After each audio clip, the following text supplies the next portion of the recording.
his love to kids, grandkids, and great-grandkids. I say he showed it with his feet. They showed up. They were present at the baseball game, piano recital, birthday party, our school play, tennis tournament, whatever. They loved the family more than anything.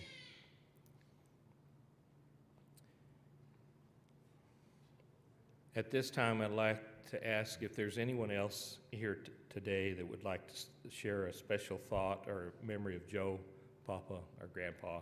And it's informal. You can stand where you are, or you can come up here, or you don't have to share anything at all, but just stand up if you're ready.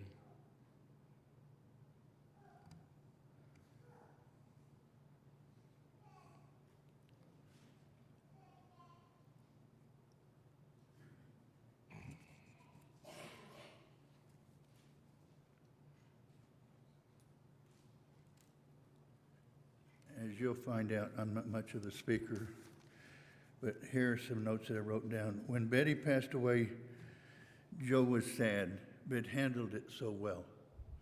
When I lost Susan, I kept thinking, how did Joe handle it? How did he do it?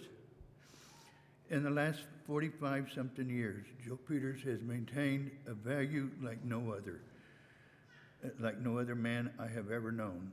I admired Joe and looked up to him. He showed everyone how to live life.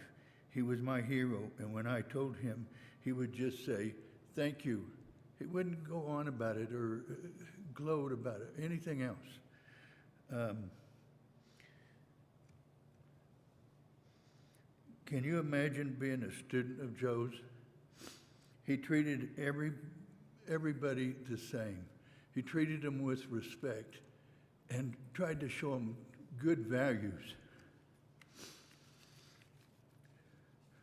All the things Joe was, he was a man among men. He wasn't very tall, but he was a giant. He helped me in so many ways. A lot of times I would be in a situation and think, what would Joe do? He was my hero and will always be my hero.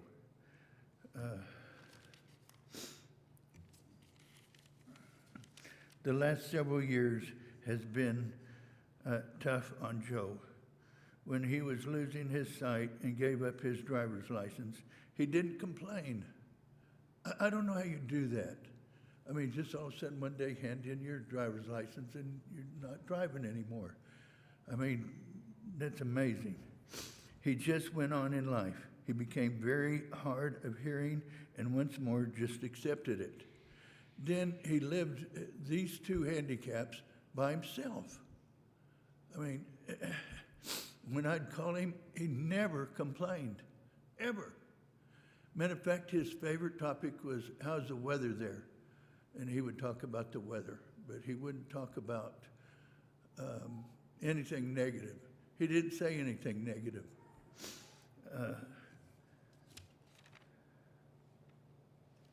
God bless you. Love you, Joe. Daryl and Susan. And Susan had many of your qualities. She loved you more than anybody would ever know. And he had a saying that I will never forget, and I will teach my kids and my grandkids. Amen, Brother Ben. Shot a rooster, killed a hen. And that's one of the things that he would always say. And again, it was, amen, Brother Ben. Shot a rooster, killed a hen. Okay, thank you.